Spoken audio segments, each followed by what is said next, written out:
السلام عليكم ورحمة الله وبركاته. الحمد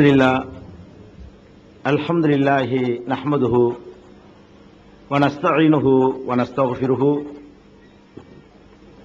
ونؤمن به ونتوكل عليه ونعوذ بالله من شرور أنفسنا ومن سيئات أعمالنا من يهده الله فلا مضل له ومن يضلله فلا هادي له وأشهد أن لا إله إلا الله وحده لا شريك له وأشهد أن محمدا عبده ورسوله أما بعد.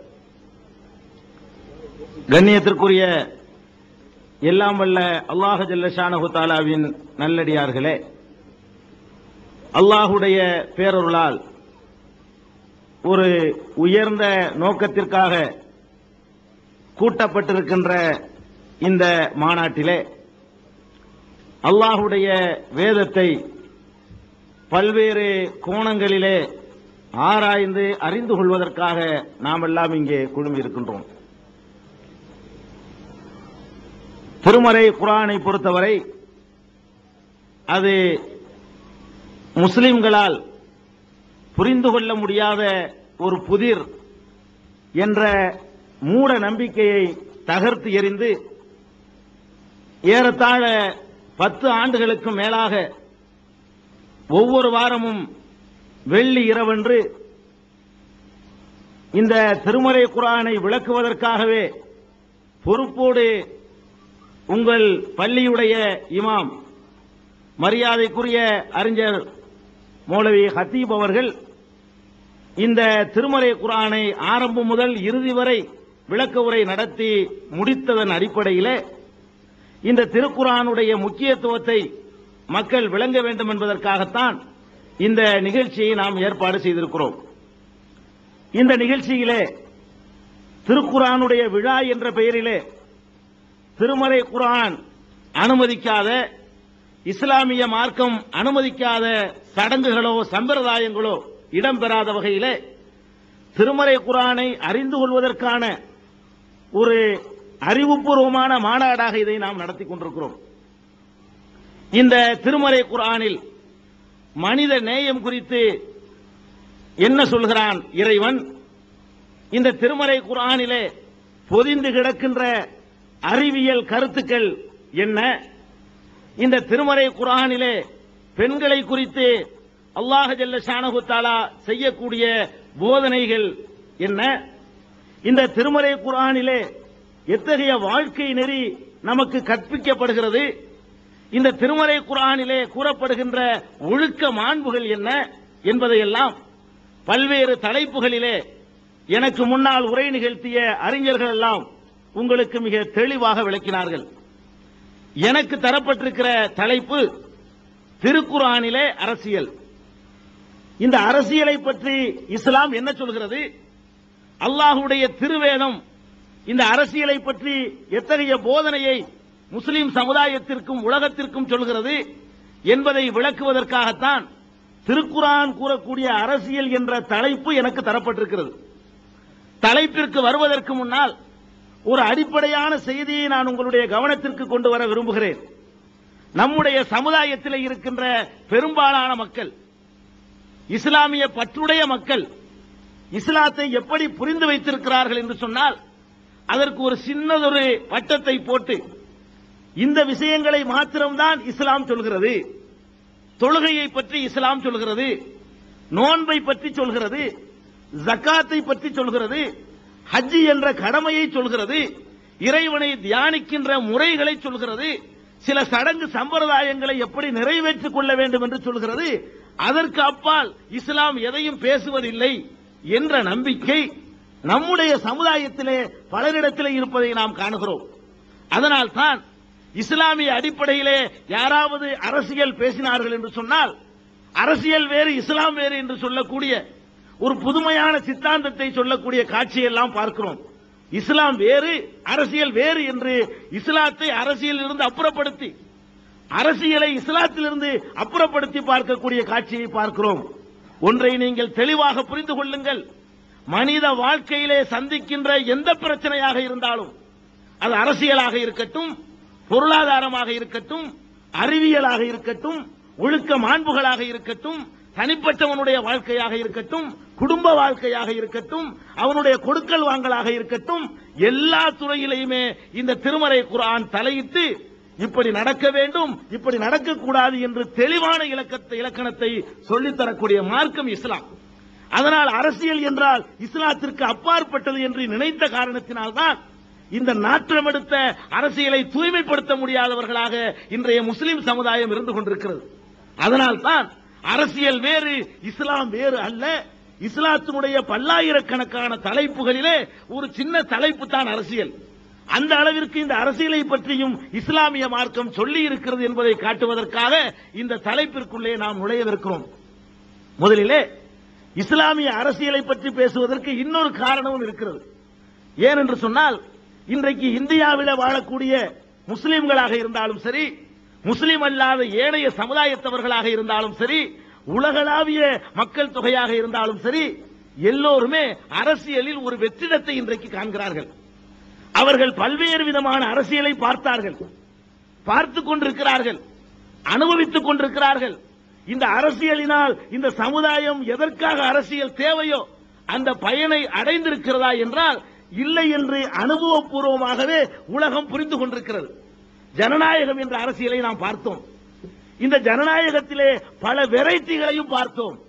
ஜனநாயகம் என்று சொன்னால் மக்கள் நாடாளுமன்ற உறுப்பினர்களை தேர்ந்தெடுக்கிற ஜனநாயகம், மக்களே ஆட்சி தலைவரை தேர்ந்தெடுக்கக்கூடிய ஜனநாயகம், இப்படி பலதரப்பட்ட ஜனநாயகத்தை நாம் பார்க்கிறோம், உலகத்திலே பார்க்கிறோம்.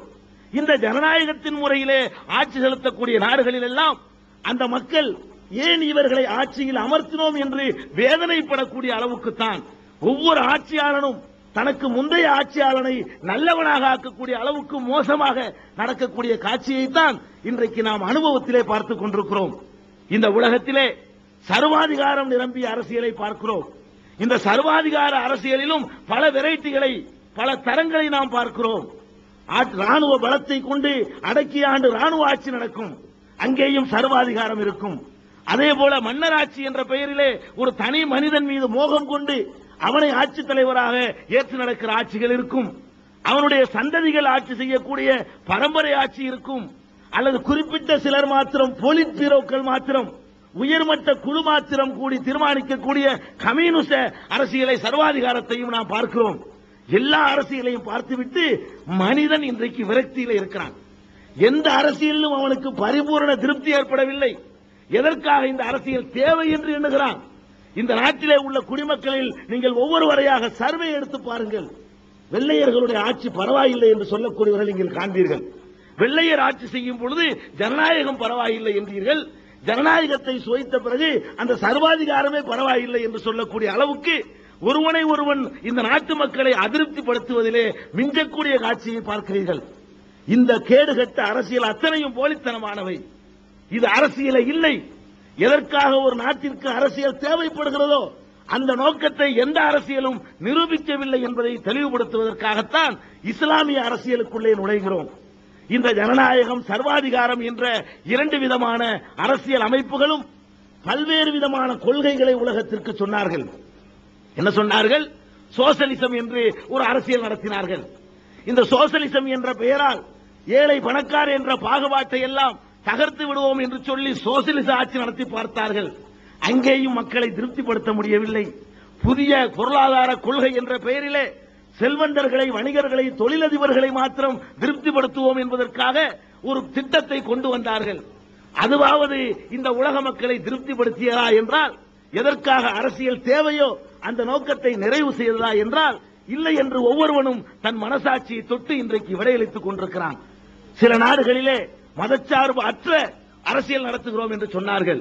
எங்களுடைய நாட்டிலே எந்த மதத்திற்கும் சார்பாக நடக்க மாட்டோம் என்றார்கள்.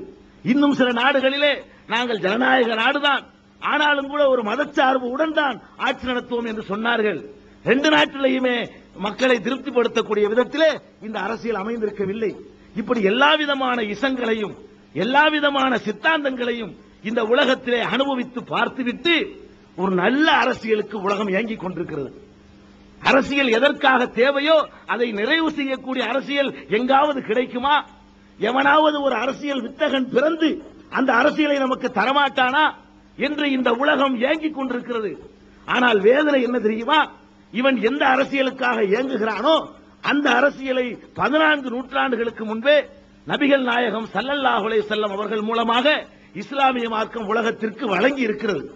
அதை அறியாத காரணத்தினால், அதை உலகத்திற்கு சொல்ல வேண்டிய நாம் சோம்பி கிடக்கிற காரணத்தினால், அவன் வேறு எங்கிருந்தோ அரசியல் கிடைக்கும் என்று, தெளிவான அரசியல் கிடைக்கும் என்று அவன் எதிர்பார்த்து ஏங்கிக் கொண்டிருக்கிறான்.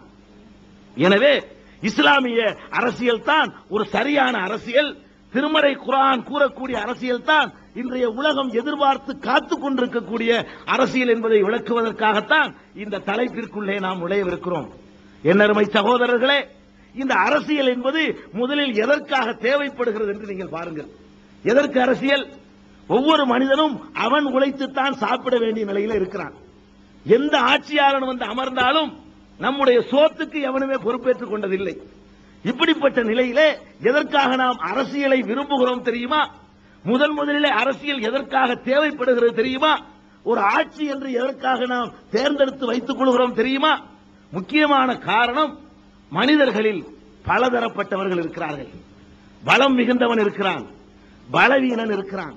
இந்த பலம் மிகுந்தவன் பலவீனனை எப்படியாவது சுரண்ட நினைக்கிறான், அடிமைப்படுத்த நினைக்கிறான், கொடுமைப்படுத்த நினைக்கிறான். நல்லவனும் இருக்கிறான், கெட்டவனும் இருக்கிறான். இந்த கெட்டவன் எப்படியாவது நல்லவனுக்கு பாதிப்பு ஏற்படுத்த வேண்டும் என்று துடிக்கிறான்.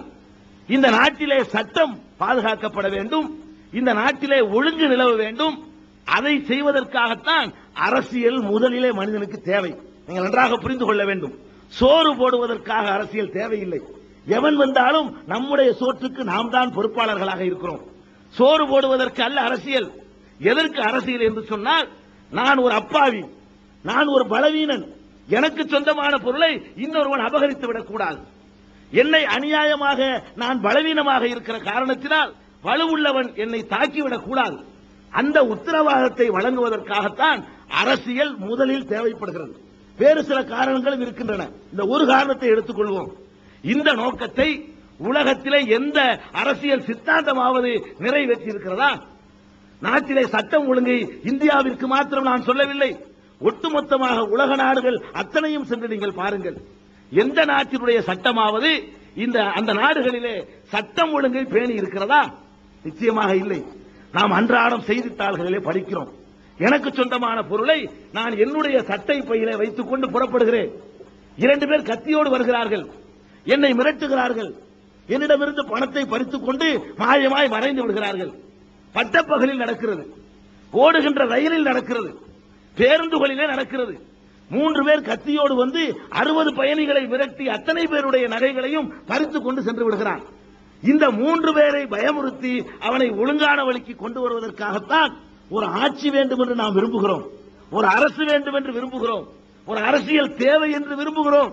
50 ஆண்டு காலமாக நாடு சுதந்திரம் பெற்ற பிறகு இந்த திருட்டு, வழிப்பறி, கொள்ளை போன்ற கொடுமைகளை தடுத்து நிறுத்த முடிந்ததா? சக்தி உள்ளவன், பலம் உள்ளவன் பலவீனனை பாதிக்க செய்கிறான், துன்புறுத்துகிறான், அவனுடைய சொத்துக்களை பறித்துக் கொள்கிறான், அவனுக்கு நியாயம் கிடைப்பதில்லை.